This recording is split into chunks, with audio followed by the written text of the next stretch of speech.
말라키, 이제 우리가 마지막 시간이고, 또 예수 그리스도에 관한 진리, 이제 우리가 구약 성경을 이제 마지막으로 살펴봅니다. 자, 여러분 오늘 이제 할 주제는 주의 날 직전에 다시 나타날 모세와 엘리야다라는 것이죠. 자, 여러분도 아시다시피 예수 그리스도는 2000년 전에 이 땅에 초림하셨잖아요. 그렇죠? 그리고 구속사역 완성하시고 승천하셨죠. 그리고 다시 어떻게 합니까? 오시죠. 재림이죠.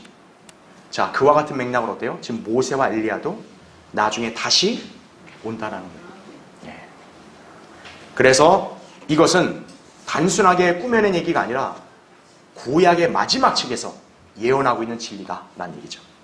자, 여러분 말라키 4장 일단 4절부터 6절을 먼저 보겠습니다. 자, 너희는 내가 온 이스라엘을 위하여 호렙에서 규례들과 명령들로 그에게 명했던 내 종 모세의 율법을 기억하라 이거죠. 자, 구약의 지금 마지막 부분에서 모세가 일단 등장을 하죠. 그 다음에 5절을 보세요. 보라, 내가 주의 크고 무서운 날이 오기 전에, 그러니까 여기 주의 크고 무서운 날은 주의 날, 재림이겠죠. 그 전에 선지자 엘리야를 너희에게 보내리니 그가 아비들의 마음을 자식들에게로, 자식들의 마음을 그들의 아비들에게로 돌이켜 내가 와서 땅을 저주로 치지 않게 하리라. 이제 이 구약 성경의 마지막 책의 마지막 구절이 바로 이거예요. 네. 자, 분명히 여기서는 모세라는 인물이 등장을 하고, 더 직접적으로는 주님께서는 주의 날이 오기 직전에 누가 온다고 분명히 말씀하세요? 엘리야가 옵니다. 그래서 메시아가 이 땅에 와서 왕국을 수립할 것이라는 그런 표식을 쉽게 알 수 있는 건 뭐냐면 바로 누가 오는 거예요? 엘리야가 오는 거예요. 자, 그래서 그 교환을 보시면 메뉴에 말라키의 마지막 구절에서는 이 책의 예언의 핵심 부분인 주의 날 직전에 나타날 엘리야에 대해 언급하고 있다. 이뿐만 아니라 율법과 관련하여 모세도 거론이 되고 있죠. 자, 이들은 모두 재림과 연관하여 예수 그리스도와 함께 등장하는 중요한 인물들이다라는 걸 아셔야 됩니다. 그러니까 모세와 엘리야의 비중은 예언상 굉장히 커요. 예. 그래서 이들은 변형산에도 함께 나타났던 것이라는 거죠. 왜냐하면 예수 그리스도와 함께 재림에 있어서 중요한 인물들입니다. 자, 유대인들은 메시아의 오심과 연관해서 엘리야가 나타날 것을 인지하고 있었다라는 거죠. 바로 왜 그러냐면 말라키의 이 예언 때문에 그런 거예요. 예. 그러다 보니 초림 때 유대인들은 엘리야가 먼저 와야 한다고 그래서 말했던 것이다라는 얘기죠. 여러분이 복음서를 보면 알겠지만 항상 유대인들의 관심이 메시아가 왔다라고 생각하면 반드시 뭘 물어보냐? 엘리야가 왔냐 이거죠. 예. 그러니까 제자들도 예수님께 나중에 묻잖아요. 사람들은 엘리야가 먼저 와야 된다고 말한다. 그러니까 예수님은 엘리야가 왔다 이렇게 얘기하는 거죠. 자, 그 진리는 이따 추후에 자세히 보기로 하고요. 자, 물론 초림 때 예수님은 엘리야가 이미 왔었음을 말씀했는데 바로 그가 누구였다는 거죠? 침례인 요한이었다는 거죠. 마태복음 17장 10절부터 13절에. 그러나 유대인들의 거부로 인해서 왕국이 재림 때로 연기가 되어버렸죠. 그래서 요한은 엘리야가 되지를 못했던 것이다. 그래서 이 부분도 자세히 볼 거고요. 자, 이제 장차 대환란 때 엘리야와 모세는 두 증인으로 나타나게 됨으로써 비로소 이 예언이 성취될 것이다라는 얘기죠. 예. 그러니까 초림 때 왕국이 수립이 되질 못하고 연기돼 버렸기 때문에 재림 때 왕국이 수립되려면 어떤 거예요? 다시 그 왕국을 예비하는 엘리야가 나타나야 되는 거예요. 예. 그래서 실제로 요한계시록 11장에 바로 재림 직전 대환란 때 두 증인이 나오는데 그 중에 하나가 누구라는 거죠? 엘리야라는 얘기죠. 자, 모세와 엘리야, 이들은 바로 주님의 양 옆에 위치를 차지할 두 올리브 나무로 예표가 된다라는 거죠. 우리 예전에 스가랴 4장에서 두 올리브 나무, 촛대 곁에 두 올리브 나무를 했을 때 주 앞에 선 자들이라고 하잖아요. 바로 모세와 엘리야인 거죠. 말라키는 바로 모세와 엘리야를 이 구약 예언의 마지막에 거론을 하고 있다는 얘기죠. 자, 그럼 이제 우리가 구체적으로 이 주의 날 직전에 나타난 엘리야에 대해서 한번 보겠습니다. 자, 먼저 1번 보십시오. 재림과 관련하여 말라키의 마지막 본문에서는 중요한 세 사람이 언급이 되죠.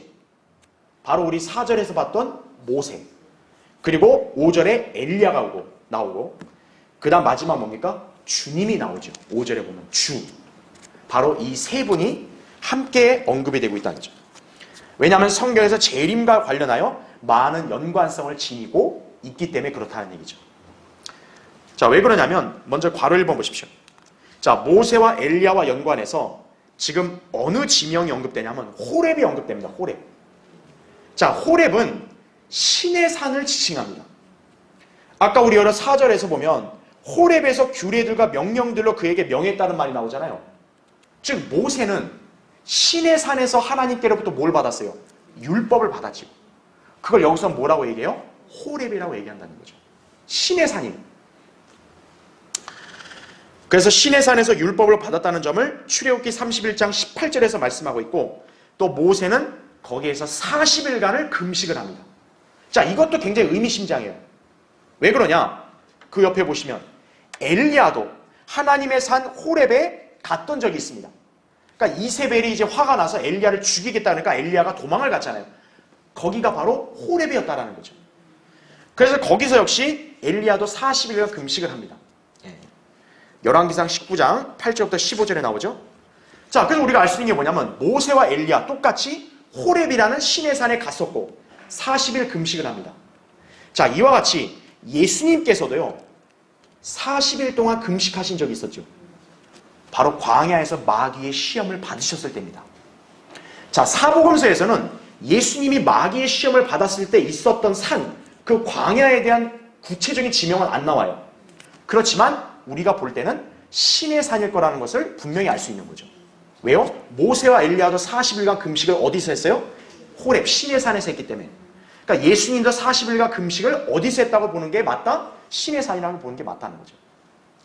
누가복음 4장 1절 2절입니다. 자, 그 다음에 이제 괄호 2번을 보시면, 자, 이들 세 사람은 또 공통점이 뭐냐?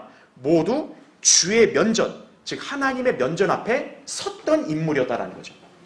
출애굽기 33장 21절, 열왕기상 17장 1절, 히브리서 8장 1절, 사도행전 2장 등등. 그렇죠? 그런가 하면 이 세 분의 공통점은 이스라엘의 보내심을 받았다라는 거예요. 출애굽기 2장부터 4장에 보면 하나님이 모세를 불러서 이스라엘에게 가라고 하죠. 그러면서 표적을 주죠. 엘리야도 열왕기상 17장 18장에 보면 바로 북왕국 이스라엘의 보냄을 받죠. 자, 예수님도 어떤 거예요? 이스라엘 집에 잃어버린 양에게로 보냄을 받죠. 마태복음 10장 1절부터 8절에. 그리고 누가복음 4장 등등에. 그렇죠? 이때 이스라엘에게 주어진 표적들을 보여주고자 초자연적인 일을 행했음을 알 수 있습니다. 이 세 분은 또 표적에 따른 초자연적인 이적도 행한 거예요. 여러분이 잘 아시다시피 모세, 자기 손에 문둥병 걸린 거 낫게 했죠. 물을 피로 바꿨죠. 엘리야는 기도를 해서 3년 6개월 동안 비가 안 오게 했죠. 예수님도 어떤 초자연적인 기적을 했습니까? 물 위를 걸어가시는 기적, 여러 가지 기적을 행했죠. 그렇죠? 자, 그런 공통점이 있고 그 다음에 괄호 3번이 중요합니다. 특히 이 셋은 모두 말을 함으로써, 자, 뭐를 불러올 수 있었다고요? 불을 불러올 수 있었다는 공통점이 있다는 거죠. 민수기 16장에 보면 코라의 반역이 일어나잖아요. 그렇죠? 그때 모세가 말을 함으로써 그 반역자들을 불로 태워버리는 사건이 일어납니다. 그러니까 말을 통해서 불로 대적들을 불살라버리는 거죠. 엘리야는 열왕기하 1장 9절부터 12절 보면은 이스라엘 왕이 엘리야를 잡으려고 보내니까 엘리야가 말을 해가지고 하늘에서 불을 내려다 불살라버렸죠. 그렇죠. 자, 그래서 어떤 또 이렇게 이야기가 있냐면 초림 때 여러분 야고보와 요한이 이 사마리아인들이 예수님을 영접을 안 하는 거예요. 그러니까 이 야고보와 요한은 성격이 불같거든요. 그러니까 예수님한테 주님, 우리가 엘리야처럼 하늘에서 불을 내려와가지고 쟤들 다 불살라버리는 게 어떻겠습니까? 그렇게 요청을 합니다. 누가복음 9장 54절에 이렇게 요청하죠.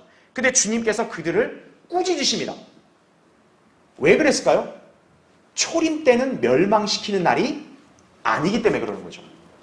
초림은 구원하는 날이다 이거죠. 그러니까 저들이 거부한 데서 바로 즉각 심판하는 그때는 아니다라는 얘기죠. 그러니까 지금 예수님의 취지는 이들의 말 자체를 부정한 게 아니에요. 야, 무슨 엘리야가 저런 하늘에 불을 내려 이렇게 부정한 게 아니라 때가 아니다라고만 말한 것뿐이에요. 그 말인즉 엘리야가 하늘에서 불을 내리게 하는 일은 나중에 있을 거란 얘기죠. 자, 주의 날에 장차 그 기적은 재현될 것이다라는 거죠. 이따 자세히 보겠지만 요한계시록 11장에 두 증인들 중에 권세가 뭐냐면 하늘에서 불을 내려오게 한다는 거죠. 그리고 데살로니가서 1장 8절과 2장 8절 보면 주님께서 이제 지상 재림하실 때 불로 민족들을 불살라 멸망시킨다고 우리가 그전부터 계속 살펴봤죠. 그렇죠?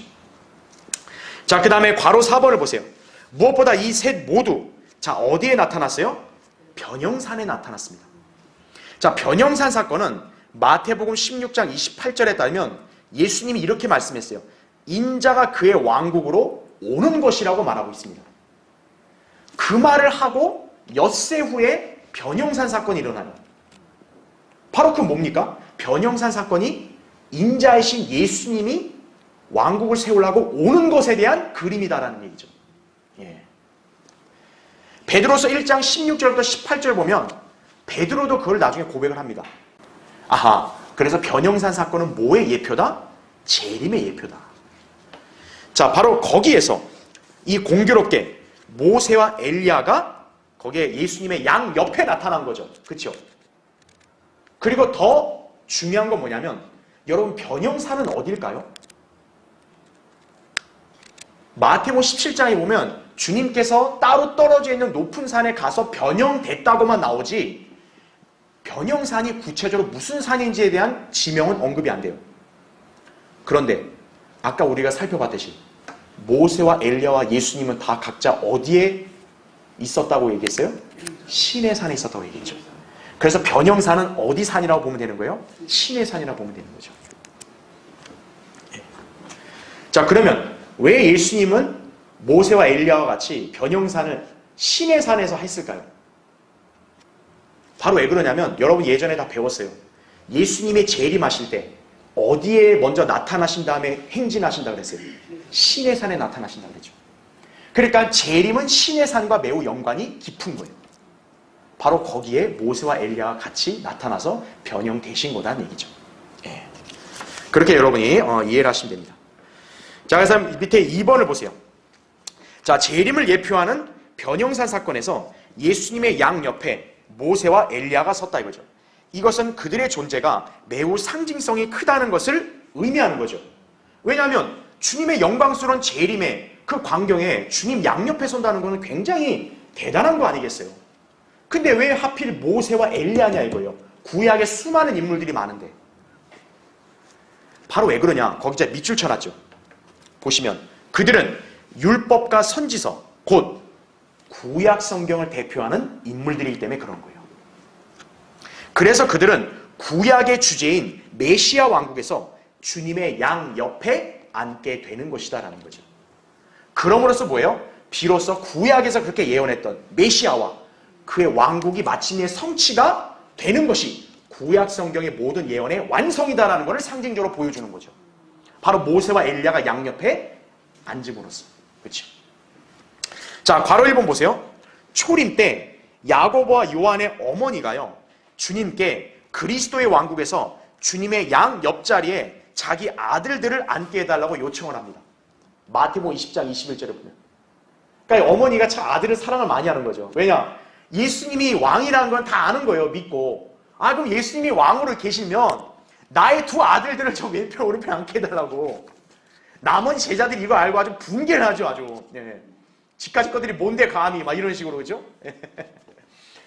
자, 그런데 어머니가 이렇게 요청을 했는데 예수님은 그 요청을 받아들이셨을까요? 거절하셨을까요? 거절하셨습니다. 자, 왜 그러냐? 그 교환에 나옵니다. 예수님께서는 마태복음 20장 23절에 이렇게 말씀하세요. 나의 오른편과 왼편 여기는 누구에게 주신다고 해요? 나의 아버지께서 예비하신 자들에게 주실 것이라고 말씀합니다. 즉 이거는 예수님이 따로 결정할 사항이 아니라 이미 아버지 하나님께서 예수님의 양 옆자리에 누가 앉게 할지를 미리 다 예비해 놓으셨다는 얘기죠. 그러니까 너희 아들들은 앉지 못한다 이거죠. 자, 그러면 괄호 2번을 보세요. 주님의 왕국에서 왼편과 오른편에 앉는 이 특권은 자, 모두 예수님의 재림과 연관하여 하나님께서 예비하신 자들에게 주어진다라는 거죠. 그렇죠. 예. 왜냐하면 예수님이 메시아로서 왕국을 수립하시어 왕이 되는 때는 재림하셔서 천년왕국을 세우실 때 아니겠어요? 그렇죠? 바로 그 재림을 예언하고 있는 구약 성경을 대표하는 인물들이 앉아야 합당하다는 얘기죠. 바로 말라키 4장에서는 바로 그 두 인물이 누구임을 여기서 알려준 거예요. 모세와 엘리야다라는 얘기죠. 이 때문에 예수님께서는 그녀의 요청을 거절하신 것이다 이거죠. 그래서 변형산에서 예수님의 양옆에 모세와 엘리야가 나타난 것은 결코 우연이 아니라는 거예요. 재림 때의 특별한 자리가 바로 이 구약 성경의 대표적인 바로 인물들에게 주어져야 상징적으로 맞다는 얘기죠. 자, 그래서 괄호 3번을 보세요. 이것을 스가랴 4장에서는 촛대 오른편과 왼편에 있는 두 올리브 나무의 환상으로 제시하고 있다는 얘기죠. 우리 예전에 스가랴 4장을 공부할 때 스가랴에게 환상을 보여줄 때 촛대가 있었고 촛대 양옆에 두 올리브 나무가 보였었죠. 이게 뭡니까? 라고 물었을 때 그때 주님이 알려주십니다. 그래서 거기 계속 교환을 보면요. 두 올리브 나무는 바로 누구의 예표라는 거죠? 모세와 엘리야의 예표다 이거죠. 그래서 그들을 뭐라고 묘사하고 있냐면 두 기름 부음 받은 자들이다 이거죠. 아하, 그러니까 두 올리브 나무는 기름 부음 받은 두 사람이다 이거죠. 근데 이들의 특징이 뭐냐? 계속 나오죠. 온 땅에 주 곁에 서 있는 자들 이렇게 묘사하고 있습니다. 자, 우리 아까 봤었죠. 땅에서 하나님의 면전 앞에 섰던 인물들이 누구였어요? 모세와 엘리야였던 거죠. 바로 이들의 정체를 성경에서 성경이 해석을 해주는 거죠. 자, 이들이 바로 대환란 때 등장할 그 다음 페이지 보세요. 두 증인이다라는 것을 여러분이 기억하시면 됩니다. 그래서 요한계시록 11장 4절에 보면 두 증인이 등장을 하는데요. 이 두 증인이 누군지를 이렇게 설명하세요. 이들은 땅에 하나님 앞에 서 있는 두 올리브 나무이며 두 촛대니라 이렇게 말하고 있습니다. 그러니까 여러분 또 성경이 성경에서 딱 이렇게 맥이 맞죠. 아까 스가랴 4장의 두 올리브 나무가 온 땅의 주 곁에 서 있는 자들 이렇게 얘기했잖아요. 근데 요한계시록 11장의 두 증인을 향해서는 땅에 하나님 앞에 서 있는 두 올리브 나무라고 얘기하죠. 딱 벌써 답이 나오죠. 아, 모세와 엘리야. 이들이구나. 바로 이들이 대환란 때 두 증인으로 다시 나타나는구나 라는 얘기죠. 예. 자, 그럼 이제 교환의 괄호 4번을 보세요. 그렇다면 왜 모세와 엘리야가 이토록 중요한 인물들인가 이거예요. 그들은 바로 율법과 선지서들, 곧 구약 성경을 대표하는 사람들이기 때문이다라는 거죠. 그래서 이들에게 이렇게 비중 있는 자리가 주어지는 거예요. 자, 밑에 동그라미 1번. 자, 이건 이제 교환에 나와 있지만 한번 우리 성경을 찾아볼게요. 누가복음 24장 한번 보세요.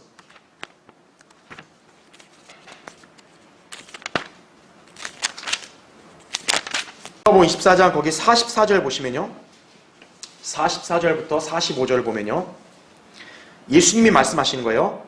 또 그들에게 말씀하시기를 이런 것이 내가 너희와 함께 있을 때 말했던 바. 자, 보세요.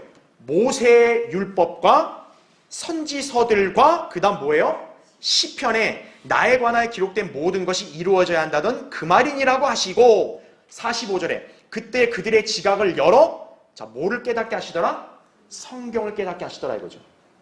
자, 여러분 이제 여기서 한 가지 우리가 정리하고 가야 될 게 지금 예수님은 성경을 이렇게 정의하신 거예요. 자, 모세의 율법, 그렇죠? 그 다음에 선지서들, 그렇죠? 그 다음 마지막으로 뭐예요? 시편. 이게 어느 성경일까요? 율법, 선지서, 시편이면 이거는 신약이 아니죠? 당연히 구약이죠. 자, 구약의 정경, 즉 성경이라 할 수 있는 범위를 예수님이 정해주신 거예요. 그러니까 이거 외에 카톨릭이 만들어낸 무슨 외경 이런 거 절대 성경이 아니에요. 예. 자, 율법, 선지서, 시편입니다. 자, 그런데 우리가 잘 알아야 될 게 뭐냐면 이 시편 있잖아요. 시편. 예수님은 구약 성경을 3개로 나눴는데 또 이 구약을 경륜적인 관점에서는 예수님이 이걸 어떻게 또 요약을 했냐면 율법, 선지서들 이렇게 또 요약을 합니다. 예. 그러니까 이제 선지자 이렇게 또 이렇게 할 수 있겠죠. 시편이 빠졌잖아요. 그렇죠? 왜 빠지냐면 시편은 성격상 어디에 속할 수 있기 때문에 그런 거예요? 선지서에 속할 수 있기 때문에 그렇습니다. 왜냐하면 시편의 주요 저자가 다윗이잖아요. 다윗도 선지자죠. 그렇죠? 그리고 시편의 대다수 내용들은 사실 뭡니까? 재림에 관한 예언이 많죠. 그러니까 시편이라는 게 노래지만 사실은 엄밀히 말하면 성경은 어디로 들어가요? 선지서로 들어가는 거예요. 그래서 구약을 경륜적인 관점으로 만약에 정리를 한다면 율법과 선지자라고 얘기하는 거예요. 그래서 예수님께서 누가복음 16장 16절에는 율법과 선지서는 누구까지? 침례인 요한까지라고 얘기하는 거예요. 그 후에는 하나님의 나라가 전파된다. 바로 신약을 얘기하는 거죠. 그러니까 구약에 대한 경륜적인 관점은 어디예요? 율법, 선지자라는 거죠. 바로 이 율법을 대표하는 인물이 누구라는 거예요? 모세. 선지자를 대표하는 인물이 누구라는 거예요? 엘리야라는 거죠. 이렇게 여러분이 이해하시면 된다는 얘기죠. 그래서 예수님과 모세, 엘리야는 그래서 연관성이 굉장히 많은 거예요. 또 실제로 두 인물들은 예수님을 예표하기도 합니다. 그렇죠. 그래서 모세는 율법을, 엘리야는 선지자들을 대변한다. 이렇게 교환해서 여러분 참고하시면 돼요. 그래서 바울도 사도행전 24장 14절에 율법과 선지서들에 기록된 모든 것을 믿으며 이렇게 고백을 합니다. 그러니까 바울이 구약을 믿는다고 고백을 하는 거거든요. 그러니까 구약을 바울도 어떻게 정의한 거예요? 율법과 선지서들 이렇게 딱 정의를 한 거죠. 그러니까 여러분이 아셔야 될 게 예수님이 구약 성경 정의할 때는 율법, 선지서, 시편인데 시편은 선지서에도 포함이 되니까 경륜적인 관점에서는 구약은 율법과 선지서들 또 선지자들 이렇게 요약할 수 있다는 얘기죠. 그래서 밑에 괄호 5번 보세요. 결국 구약의 핵심 주제인 예수 그리스도의 재림과 왕국의 실현에 관해서 모세와 엘리야가 비중 있게 등장하는 것은 바로 그들이 구약 성경을 대표하는 상징적인 인물들이기 때문이다라는 거죠. 그렇게 함으로써 뭡니까? 하나님께서 구약 성경에서 계속 약속해 오신 메시아에 관한 그런 예언, 또 왕이 오시는 것, 이것이 성취가 되었다라는 것을 나타낼 수 있는 거죠. 바로 구약 성경의 주제가 그거다라는 것을 또 알려주는 거란 얘기죠. 그러므로 재림을 말씀하시는 자리에서의 특별한 두 자리는 모세와 엘리야에게 돌아가는 것이 합당하다. 이렇게 우리가 이해하시면 됩니다. 그래서 왜 구약 성경의 마지막 책 말라키 마지막에 모세와 엘리야가 거론이 되냐? 바로 재림과 연관이 있기 때문이다. 이렇게 이해하시면 되는 거예요. 자, 이제 3번을 보세요. 자, 말라키는 주의 날이 오기 전에 누가 다시 올 거라고 예언해요? 선지자 엘리야가 다시 올 거라고 예언을 했습니다. 아까 우리 5절을 봤죠? 즉 선지자 엘리야는 예수 그리스도처럼 다시 이 땅에 나타나야 하는 거예요. 그러니까 엘리야도 재림을 해야 되는 거예요. 그렇죠? 모세도 재림을 해야 되는 거예요. 근데 사실 그것뿐만 아니죠. 일찍이 죽은 구약 성도들 나중에 부활하면 그거 다시 이 땅에 오는 거죠. 그렇죠? 심지어는 여러분 어때요? 유다 이스카리옷 어때요? 다시 대환란 때 이 땅에 적그리스도로 오는 거죠. 다시 이 땅에 나타날 사람들이 있다라는 거죠. 엘리야가 바로 그런 사람이다. 그죠? 자, 괄호 1번 보십시오. 유대인들은 말라키의 이 예언을 통해서 선지자 엘리야가 다시 올 것이라고 기대를 했다 이거죠. 그래서 예수님의 초림 때 그들은 침례인 요한에게요, 네가 엘리야냐? 이렇게 물었던 거예요. 요한복음 1장 21절에. 왜냐하면 굉장히 특별했거든요. 당시에는 뭐냐면 이스라엘 사회에는 선지자들이 없었어요. 제가 예전에도 여러분에게 언급했지만 말라키가 끝난 이후에는 하나님께서는 더 이상 선지자를 통해서 말씀을 계시를 안 해주십니다. 그러니까 이스라엘은 영적으로 완전히 기근 상태에 있었던 거예요. 400년 가까이. 그런데 광야에서 선지자인 침례 요한이 와서 말씀을 외치고 있으니 얼마나 신선했겠어요. 혹시 이 사람이 구약에서 그렇게 예언했던 메시아가 아닌가?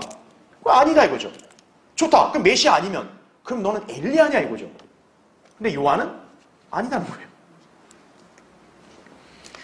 자, 그런데 당시 예수님에 대해서요, 유대인들은 또 이렇게 말하기도 했어요. 마태복음 16장 14절에 보면 어떤 사람들은 침례인 요한이라 하며 어떤 사람들은 엘리야라고 부르기도 했습니다. 그러니까 예수님이 이제 카이사라 빌립보에 왔을 때 제자들에게 물은 거예요. 야, 사람들이 나를 뭐라 그러니? 어떤 사람들은 예수님을 침례 요한이라고, 어떤 사람은 엘리야라 그럽니다. 이렇게 무리들의 어떤 그런 답을 제자들이 전달한 거죠.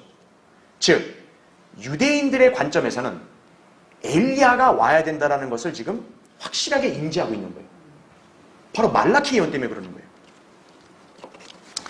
자, 실제로 예수님이 십자가에 못 박혀 소리 지르셨을 때, 여러분도 잘 아시는 대목이죠. 나의 하나님 나의 하나님 어찌하여 나를 버리셨나이까. 근데 그거를 예수님은 엘리 엘리 라마 사박타니 이렇게 얘기했거든요. 그러니까 그때 밑에 있던 유대인들이 듣고, 야 가만 있어봐, 엘리야를 부르는가 보다, 엘리야가 오는가 보다, 또 이런 식으로 착각을 한 거죠. 예. 그러니까 당시 유대인들의 심리는 엘리야가 와야 된다는 걸 기대한 거예요. 마태복음 27장 47절에 나옵니다. 그래서 바로 2번 보시면 사실 이들의 기대는 틀린 게 아니에요. 옳은 거예요. 왕국을 고대하는 유대인들의 그런 관점에서는 엘리야가 오는 것이 예언의 순서가 맞는 거예요. 그래서 엘리야가 왕국이 임하기 전에 와서 이스라엘 백성의 마음을 돌이켜야 한다는 얘기죠. 6절에 나오잖아요. 그렇죠? 그런데 거기 제가 밑줄 쳐놨죠. 초림 당시에 엘리야로 왔던 인물이 있다라는 거죠. 바로 누구예요? 침례인 요한이었다라는 거예요. 자, 여러분 이거 누가복음 1장 한번 보세요. 누가복음 1장 17절 보시면요. 자, 침례인 요한이 이제 출생하기 전에 이제 제사장 사카리아에게 이제 천사가 와서 침례인 요한에 대해서 이렇게 얘기합니다. 거기 15절에 그는 주의 목전에 위대한 자가 될 것이며 또 포도주나 독주도 마시지 아니하며 모태에서부터 성령으로 충만하리라. 또 그는 많은 이스라엘의 자손을 그들의 하나님이신 주께로 돌아오게 하리라 이거죠. 지금 이거 보니까 침례 요한이 이스라엘을 하나님께로 돌이키는 일을 하는구나. 그런데 17절이 결정적이에요. 보세요. 그는 자 뭐를 가졌다 그래요? 엘리야의 영과 능력을 가지고 주 앞에 앞서가서 이렇게 나오죠. 아비들의 마음을 자식들에게로 불순종하는 자들을 의인들의 지혜로 돌아오게 하며 주를 위하여 마련해놓은 백성을 예비시키리라고 하더라 이렇게 나오죠. 여러분 지금 방금 이 17절 이 표현 어디서 많이 본 것 같지 않아요? 우리 처음에 말라기 4장 6절 읽을 때 엘리야가 오면 어떻게 한다 그랬어요? 아비들의 마음을 자식들에게로 돌이킨다. 근데 지금 침례 요한에 대해서 천사가 바로 그가 이 일을 할 거라고 지금 얘기하고 있는 거죠. 뭐를 가지고? 엘리야의 영과 능력을 가지고 이거죠. 자, 이제 다시 교환에 괄호 3번을 보세요. 물론 지금 이 구절은 초림 때 침례인 요한에게 적용이 되지만 사실 말라키의 예언과 완전히 똑같지는 않다라는 걸 아셔야 됩니다. 여러분 누가복음 1장 17절과 말라키 4장 6절을 비교해보면 완전히 똑같은 건 아니에요. 그냥 비슷한 거 있어요. 아비들의 마음을 자식들에게 돌이킨다. 이거는 비슷할지 모르지만 완전히 똑같진 않아요. 말라키의 예언은 분명히 재림 때에 엘리야에게 적용이 되는 건 맞아요. 자, 그렇다면 침례인 요한과 엘리야는 분명히 밀접한 관계를 갖고 있으니 틀림없다라는 거죠. 자, 둘은 모두 어떤 선지자들이에요? 왕의 길을 예비하는 선지자들이라는 점에서 공통점인 거죠. 다만 지금 그들이 별도의 인물들로 구별되는 경륜적인 이유가 있다라는 얘기예요. 자, 그래서 그 밑에 동그라미 1번 보세요. 자, 예수님께서는 침례인 요한에 대해서 이렇게 소개하셨어요. 마태복음 11장 10절에 이는 이 사람에 관하여 기록되기를 보라 내가 나의 사자를 내 면전에 보내노니 그가 내 앞서 너의 길을 예비하리라고 하였기 때문이라 이렇게 말씀하는 거죠. 여러분 이 구절은 어디에 나오는 걸까요? 말라키 3장 1절에 나옵니다. 자, 특이한 게 뭐냐면 엘리야에 관한 예언이 말라키 4장에 나오잖아요. 근데 침례인 요한을 설명할 때 이 사람이 누구인지에 대한 말씀을 또 어디에서 인용을 해요? 말라키에서 인용을 하고 있는 거예요. 말라키 책의 특징이 뭐예요? 왕이 오기 전에 왕의 사자가 오는 거잖아요. 그게 엘리야잖아요. 근데 그 예언을 하는 장에 있는 말씀을 누구에게 적용시키고 있는 거예요? 침례인 요한에게 적용시키고 있는 거예요. 고로 침례인 요한은 초림 때 바로 누구였다? 엘리야였다는 걸 알 수 있는 거예요. 요한의 임무는 천국을 수립하려는 왕의 길을 예비하는 것이다 이거죠. 그래서 예수님은 그 임무에 관해서 말라키 3장 1절의 말씀을 인용하신 거죠. 그 다음에 동그라미 2번 그 밑줄 친 거 보면 게다가 주의 천사는 침례인 요한에 관해서 자 엘리야의 뭐를 가진 선지자라고 나와요? 영과 능력 이거죠. 또 그것을 말라기 4장 5절 6절의 말씀을 인용하여 또 설명을 한 거예요. 그러니까 우리가 알 수 있는 게 주님이 침례인 요한을 말라기 3, 4장의 엘리야에게 해당되는 말씀을 침례인 요한에게 적용을 시켰다 이거죠. 바로 침례인 요한은 초림 때는 뭐예요? 엘리야였다라는 얘기죠. 자, 그래서 침례인 요한은 다시 올 엘리야 선지자였음을 알 수 있는 거죠. 그래서 이 사실은 예수님이 확증을 해준 거죠. 제자들이 물었어요. 사람들은 엘리야가 먼저 와야 된다 그럽니다. 그랬더니 예수님이 엘리야가 먼저 왔다 이거죠. 근데 사람들이 그를 알아보지 못하고 마음대로 대했다. 그러니까 제자들이 그걸 듣고 침례인 요한이 엘리야였구나 하는 걸 깨달았다고 성경에 기록되어 있습니다. 자, 그런데 동그라미 3번을 보세요. 자, 그럼 문제는 침례인 요한이 말라키가 예언했던 완전한 엘리야가 아니었다라는 사실이죠. 그렇죠? 그러니까 요한이 사람들이 물었을 때 너 엘리야냐? 난 아니라 그래요. 근데 예수님이 그 사람은 엘리야다 이렇게 얘기하는 거예요. 그러면 누구 말이 맞는 거예요 대체? 요한은 자기가 아니래잖아요. 자, 답은 뭡니까? 예수님께서 하신 말씀에 있는 거예요. 자, 그 교환 맨 밑에 마태복음 11장 14절 제가 밑줄 쳐놨죠? 거기 이렇게 나오죠. 만일 너희가 그것을 받을 의향만 있다면 오기로 되어 있는 엘리야가 바로 그 사람이라는 거죠. 여기에 바로 뭐가 붙은 거예요? 조건이 붙은 거죠.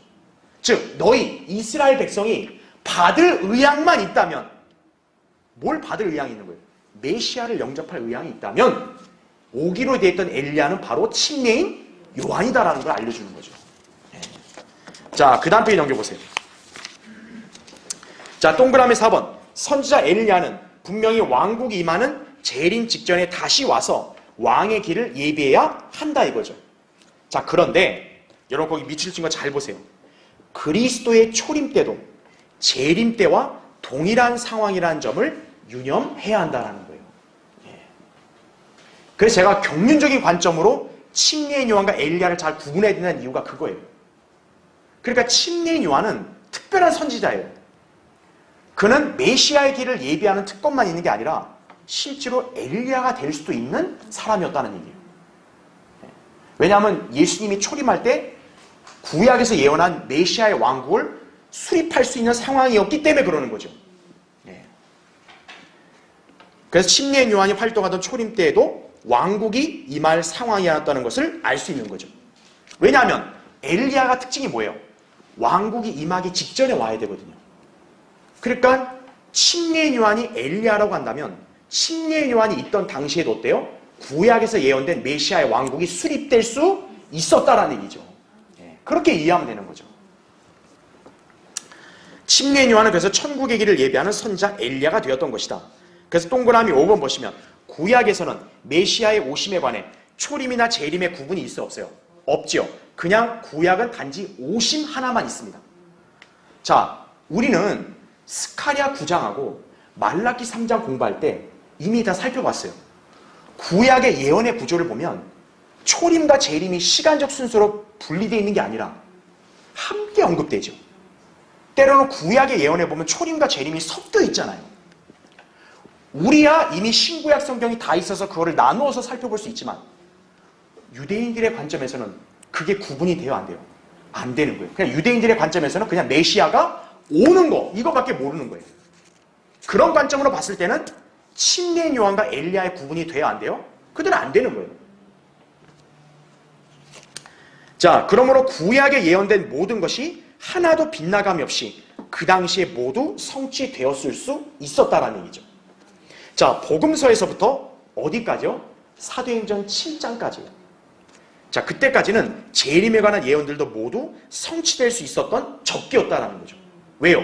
메시아 오셨죠. 그리고 메시아가 이사야 53장의 고난을 받았잖아요. 그렇죠? 그렇게 됐죠. 그 다음에 어떤 거요? 엘리야가 될 수 있는 침례인 요한이 왔죠. 그 다음에 뭡니까? 유다 이스카리오, 적그리스도가 한번 왔다가 다시 또 올 수 있잖아요. 그렇죠. 그러니까 사도행전 7장이 중요한 이유가 뭐냐면 그때 유대인들이 만약에 예수님을 영접했다면 어떻게 되는 거예요? 구약에서 예언됐던 대환란이라든지 그 다음에 재림이라든지 적그리스도라든지 그 다음에 메시아라든지 모든 게 다 한 번에 일사천리로 성취될 수가 있었다는 얘기죠. 그래서 사도행전 7장에서는 예수님이 어떤 거예요? 스테파니 환상을 보니까 보좌에 앉아 계신 게 아니라 일어서 계신 거예요. 특별한 건 뭐예요? 왜요? 그 순간에 만약 유대인들이 회개하고 예수님을 영접한다 그러면은 내려오시는 거예요. 휴거가 일어나고 대환란이 바로 일어나는 거예요. 그렇게 됐다면 어떻게 된 거예요? 침례 요한도 엘리야가 될 수 있는 거죠. 예. 구약에서 예언된 주의 날과 왕국이 임했을 것이고 침례 요한은 엘리야에 관한 예언을 성취하는 데 충분했을 것이다 라는 얘기죠. 근데 동그라미 6번 보세요. 하지만 유대인들의 거부로 인해서 왕국은 어떻게 됩니까? 연기돼 버리죠. 그래서 침례 요한은 엘리야가 되지를 못하고 침례 요한으로 남게 돼버린 거예요. 성령께서는 이 사실을 당연히 미리 아시죠. 그래서 성령님은 참 놀랍게도요. 말라키 4장 5절 6절의 예언을 누가복음의 침례 요한에게 적용할 때요. 완전히 적용하는 게 아니라 조금 바꾼 거예요. 그래서 왜냐? 유대인들이 거부할 여지까지를 다 염두에 두신 거죠. 미리 아시니까. 그러니까 거부를 안 하면은 그 예언 그대로 성취되는데 문제 없어요. 근데 거부하면 어떻게 되는 거예요? 침례 요한에게 그게 다 적용되면 안 되잖아요. 그러니까 그거를 살짝 성령님은 바꿔서 인용하시는 거예요. 엘리야의 영과 능력 그렇게만 가졌다 이거죠. 네. 자, 예수님께서도 조건을 붙이죠. 만일 너희가 그것을 받을 의향만 있다면 이렇게 조건을 붙이죠. 그러면 바로 오기로 예정된 엘리야는 그 사람이다 이거죠.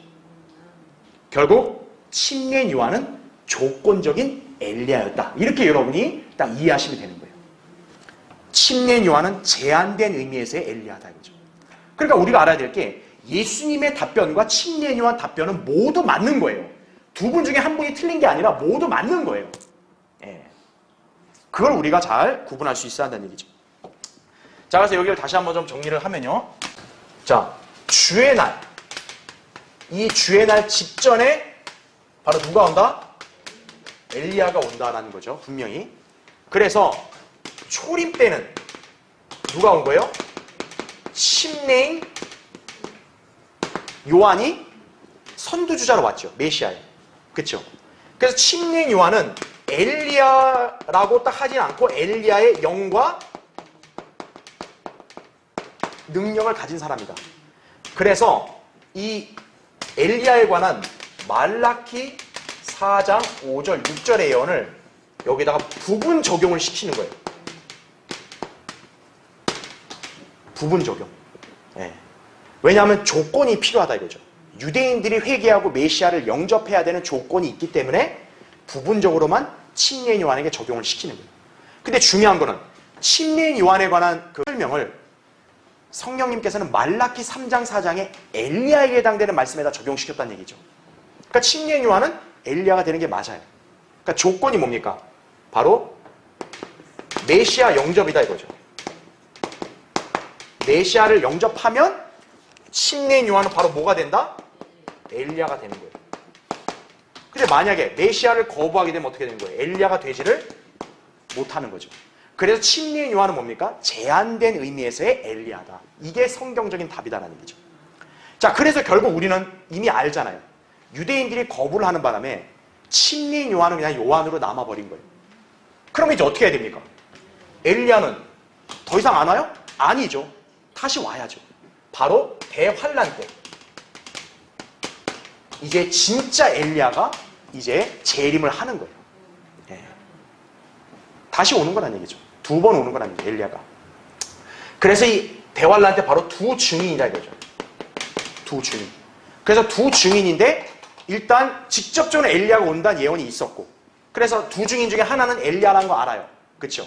그렇지만 다른 증인은 누구냐 이거죠. 다른 증인은 모세다라는 거 아는 거죠. 그것도 놀라운 게 뭐냐면 말라키에 모세의 이름이 마지막에 한 번 거명이 되는 이유가 바로 성령님은 암시를 해주는 거죠. 엘리야가 재림 직전 대환란 때 만약 온다면 모세도 같이 온다라는 거죠. 두 증인. 왜 그러냐면 이들이 바로 구약 성경을 대표하는 인물들이고 이렇게 함으로써 구약 성경의 핵심 예언들이 성취된다라는 것을 상징적으로 보여주는 거죠. 모세와 엘리야는 그런 비중인 인물들이에요. 예. 자, 그래서 바로 4번 보세요. 엘리야는 주의 길을 예비하는 자로서 주의 크고 무서운 날, 즉 심판날 이전에 나타나야 하죠. 그런데 우리가 알다시피 초림은 심판날이 아니에요. 아니죠. 예. 이것은 재림 때 있을 일인 거죠. 여러분, 심판은 재림 때 있어야 되는 일이기 때문에, 그래서 사실은 우리가 엄밀히 경륜적으로 볼 때는 침례 요한은 완전한 엘리야가 되질 못해요, 원래. 왜? 초림 때는 심판의 성격이 아니거든요. 그러니까 예수님도 요한과 야고보가 엘리야처럼 하늘에서 불을 내리게 합니까? 그거를 제지하셨잖아요. 초림은 심판날이 아니다, 멸망날이 아니다 이거죠. 근데 엘리야는 말라기 4장에 보면 주의 크고 무서운 날, 심판날 전에 와야 된다고 말씀하고 있기 때문에 유대인들은 모르지만 성경이 완전히 있는 우리 그리스도인들에게는 침례 요한은 사실 경륜적으로 볼 때는 애시당초 엘리야가 될 수 없는 거란 얘기죠. 네. 자, 따라서 구약의 예언을 성취하기 위해서는 엘리야는 다시 나타나야 돼요, 안 나타나야 돼요? 나타나야 되는 거예요. 바로 두 증인으로 나타난다는 얘기죠. 그래서 4번 보시면 두 증인, 하나가 엘리야다라는 것을 알 수 있는 거죠. 그래서 말라키 예언은 대환란 때 가서 비로소 성취가 되는 거예요, 완벽하게. 그래서 거기 요한계시록 11장 제가 3절과 6절을 기재해놨는데 그 요약한 거 보면 1260일, 바로 3년 6개월이죠. 후 3년 반이죠, 대환란. 그렇죠? 그 다음에 누구든지 그들을 해치려고 하면 그들의 입에서 뭐가 나온대요? 불이 나온다. 구약에서 말을 해서 불을 내려오게 한 사람이 누구예요? 엘리야와 모세죠. 그렇죠? 또 하늘을 닫는 권세가 있어서 비가 오지 못하게 한다. 누가 비를 안 오겠어요, 구약에서? 엘리야죠. 야고보서 5장 17절, 열왕기상 17장 1절 등등. 그래서 대환란 때 두 증인은 모세와 엘리야다 이거죠. 야고보와 요한이 그토록 탐냈던 예수님의 양옆 자리는 누가 앉는다? 모세와 엘리야가 앉는다. 이거를 우리가 이해하시면 됩니다. 그러니까 말라키 예언은 그만큼 심오하고 중요한 거예요. 자, 마지막 7번째 보겠습니다. 구약과 신약의 극명한 차이를 보여주는 단어입니다. 여러분, 이제 마지막 말라키 4장 6절 다시 한번 보세요. 자, 여러분, 말라키 4장 6절을 보면 여러분, 구약의 마지막 구절의 마지막 단어가 뭔지 아세요? 저주입니다, 저주. 참 희한하죠? 왜 구약 성경의 마지막 책에는 저주란 단어가 나올까요? 자, 반면에 여러분, 신약은 어떨까요? 신약의 맨 마지막 책 요한계시록 22장 21절은 뭐라고 나오냐? 우리 주 예수 그리스도의 은혜가 나오고 아멘이 나옵니다. 어때요? 구약과 신약이 그 단어만 봐도 완전한 차이를 보이죠. 그렇죠? 위상이 다르죠. 구약의 율법과 신약의 은혜의 분명한 대조를 보여주는 것이, 인간은 누구나 율법의 저주 아래 있죠. 그렇죠? 그러나 예수 그리스도의 구속으로 인해 신약 성도들은 그 저주로부터 해방되었죠. 신약 성도들은 하나님의 은혜 아래 있게 되는 거죠. 그래서 신약의 상징은 은혜가 되는 거죠. 하지만 우리가 잘 알아야 됩니다. 교회 시대가 끝나고 나면 경륜적으로 대환란 때는 다시 무슨 체계가 적용돼요? 구약의 체계가 적용된 점을 유념해야 돼요.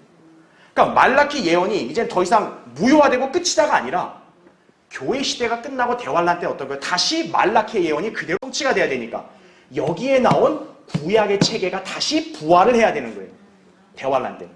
그래서 대환란은 구약의 상황과 매우 유사하다. 이렇게 이해하시면 되는 거예요. 자, 1번을 보세요. 구약이 저주라는 단어로 끝난다는 점은 율법의 특징을 보여주는 단면이라고 할 수 있는 거죠. 왜냐하면 갈라디아서 3장 10절에 이렇게 나오죠. 율법의 행위로 난 자들은 자, 누구든지 뭐 아래 있대요? 저주 아래 있느니라. 왜요? 율법책에 기록된 걸 계속해서 행하지 않으면 뭐를 받는다고 나와요? 저주를 받는다고 나오기 때문에. 구약의 율법은 결국 뭡니까? 저주라는 특징이 있는 거죠. 그렇죠? 그래서 괄호 1번 보면 비록 율법 그 자체가 거룩하며 의로우며 선하다라고 로마서 7장 12절에 그렇게 말씀했지만 여러분, 인간의 죄로 인해서 어때요? 율법이 저주를 하죠, 인간을. 율법은 죄의 깨달음을 주죠. 로마서 3장 20절에. 그러니까 율법은 우리 인간의 죄를 해결 못해요. 그냥 너는 죄인이야. 이 깨달음만 주는 거예요. 그리고 그 깨달음은 뭐를 요구합니까? 죄에 관한 책임을 요구하는 거죠. 로마서 4장 15절, 7장 13절. 그래서 모든 인간들은 죄의 대가를 감당할 수밖에 없다라는 거죠. 그러나 괄호 2번 보세요. 율법은 동시에 죄에 관한 진노와 저주로부터 인간을 구원할 분을 가르쳐주기도 하죠. 갈라디아서 3장 24절에 뭐라 나와요? 율법은 우리를 누구에게로 인도한대요? 그리스도께로 우리를 인도한다 그럽니다. 그래서 율법을 지도교사라 그런 거예요. 지도교사. 즉 율법은 우리를 너는 의롭게 될 수 없어. 너는 죄인이야. 근데 너를 구원할 분이 계셔. 바로 예수 그리스도야. 이거를 율법이 우리에게 가르쳐 준다는 거죠. 그래서 율법을 지도교사라 그러는 거예요. 그러니까 그건 뭡니까? 율법의 행위는 결코 인간을 의롭게 할 수 있다 없다? 없다라는 걸 반증하는 거죠. 그래서 괄호 3번 보세요. 결국 예수 그리스도께서는 모든 인간들을 죄의 저주로부터 구원하시고자 자 어디에서 사셨다 그래요? 율법 아래에서 사셨다 그죠. 갈라디아서 4장 4절 5절이. 거기 제가 구절을 나중에 여러분 참고하시면 돼요. 그러니까 하나님은 여자에서 나고 율법 아래 났다 그랬잖아요. 왜? 우리가 다 어디 아래 있으니까? 율법 아래 있으니까. 우리를 구속하려면 율법 아래 나셔야 된다는 얘기죠. 자, 이제 마지막 페이지 보세요. 자, 매니의 2번. 신약에서는 더 이상 저주가 아닌 은혜 아래 있을 수 있는 것은 바로 뭐 때문이에요? 예수 그리스도의 구속 사역 때문이다라는 거죠. 그래서 거기 갈라디아서 3장 13절에 이렇게 나오죠. 그리스도께서 우리를 위하여 저주가 되셔서 율법의 저주로부터 우리를 구속하셨으니 기록되기를 나무에 매달린 자는 누구나 저주받은 자라고 하였도다 이렇게 말씀하죠. 자, 율법의 뭐라고 얘기해요? 저주. 그러니까 율법의 저주로부터 우리를 어떻게 했다? 구속하셨다라는 거죠. 그러니까 신약 시대는 더 이상 율법의 저주 아래 있다 없다? 없고 바로 은혜 아래 있게 되는 거란 얘기죠. 예. 자, 그래서 이제 괄호 1번, 괄호 2번은 여러분 다 아시는 내용이니까 그냥 이렇게 참조하시면 됩니다. 그래서 신약 성도들은 믿음으로 말미암아 하나님의 약속을 받았다는 얘기죠. 그렇죠? 아브라함의 복이 우리에게 그대로 임했잖아요. 그래서 성령이 우리 안에 내주하신 거 아니에요. 그렇죠? 그래서 괄호 3번 보세요. 따라서 신약 시대의 성도들은 예수 그리스도의 은혜로 인해 완전한 구속을 받았고 영생을 소유하게 되었다라는 거죠.